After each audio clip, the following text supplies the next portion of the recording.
श्रीराम समर्थ. श्री गोंदवलेकर महाराज प्रवचने दिवस 127. स्वार्थ आवरल्याने परस्पर प्रेम वाढते. परस्परात प्रेम वाढण्यासाठी काही गोष्टी आवश्यक आहेत. एक, बारीक सारीक गोष्टींकडे दुर्लक्ष करून प्रत्येकाच्या स्वभावाला थोडी थोडी सवलत ठेवावी, म्हणजे द्वेष वाटणार नाही. दुसरी, सर्वांना प्रेमाची अशी जी एखादी जागा असेल त्याकडे दृष्टी ठेवावी. तिसरी, कोणतीही सूचना सांगायची झाली तर त्या व्यक्तिविषयक न बोलता नम्रतेने आणि गोड शब्दात सांगावी. चौथी, अत्यंत महत्त्वाची गोष्ट, जीमध्ये या सर्वांचा बऱ्याच प्रमाणात अंतर्भाव होतो, अशी बाब म्हणजे स्वार्थाला आळा घालणे. म्हणजे मी स्वतः जितका माझ्याकरिता आहे असे वाटते, त्याहीपेक्षा जास्त मी दुसऱ्याकरता आहे असे वाटणे ही होय. आणि ही जाणीव ठेवून त्याप्रमाणे वागणे हेच प्रेम वाढवायला मदत करते. ज्या माणसाला स्वार्थ साधायचा नाही त्याला कमी पडणे शक्यच नाही. जिथे निस्वार्थीपणा आहे तिथे भगवंताला पुरवठा केलाच पाहिजे.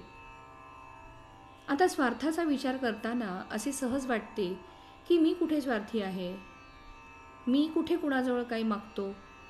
पण एवढ्याने स्वार्थदृष्टी नाही असे म्हणता येणार नाही.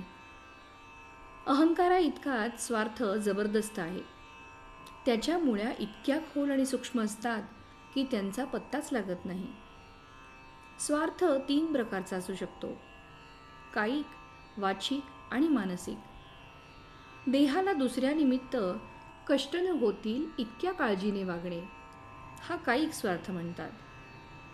माझ्या बोलण्याला सर्वांनी मान डोलवावी, मी कोणाला काही कमी जास्त बोललो तरी त्याने ते निमूटपणे सहन करावे, अशा तऱ्हेच्या वृत्तीला वाचिक स्वार्थ म्हणता येईल.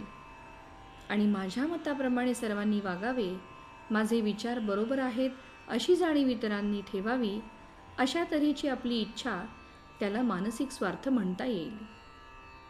आता मी माझ्याकरिता जितका असेन त्याहून जास्त मी दुसऱ्याकरिता आहे असा विचार केला. आता मी माझ्याकरिता जितका असेन त्याहून जास्त मी दुसऱ्याकरिता आहे असा विचार केला तर असे दिसून येईल की मी जेवढी मला स्वतःला सवड ठेवतो तेवढीच किंवा त्याहून थोडी जास्त सवड दुसऱ्याला ठेवणे जरूर आहे. म्हणजेच जे दुसऱ्याने आपल्या बाबतीत करणे आपल्याला बरे वाटत नाही ते आपण दुसऱ्याच्या बाबतीत न करणे, आणि त्याच्याच उलट जे दुसऱ्याने आपल्याला केले तर बरे वाटते तेच आपण दुसऱ्याच्या बाबतीत करावे. हेच सर्वाचे सार आहे आणि हाच धर्म आहे. आपण जगावर प्रेम केल्याशिवाय परत प्रेम मिळणार नाही. आपण पुष्कळांच्यावर प्रेम केले तर आपण एकटेच त्यांचे प्रेम करतो, पण प्रसंगाला ते सर्व आपल्याला मदत करतात. जो पुष्कळांचा झाला तोच भगवंताचा झाला असे समजावे. तात्पर्य, जो निस्वार्थ बुद्धीने प्रेम करतो त्याला आनंद खास मिळतो. श्रीराम समर्थ.